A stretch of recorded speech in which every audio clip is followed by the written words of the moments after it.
हे तू घेतलं ना सगळं? हो सर्व घेतलं. मी पण घेतलं सगळं. मस्त जाऊया, उद्या सुट्टी आहे ना. नंबर मजा हा, करू. बस, एक नंबर. चल चल.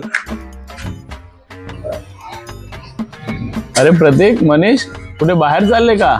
हाव काका, उद्या मतदानाची सुट्टी आहे ना. म्हणून आज हप्ते घेतला आणि निघालो पिकनिकला. एक बोलू का मुलांनो, तुमच्यासारखा विचार करणाऱ्या लोकांची खरंच मला लाज वाटते. आयो काका, काय झालं असं का बोलताय? अरे मतदान हे लोकशाही बळकट करण्याचं एक साधन आहे.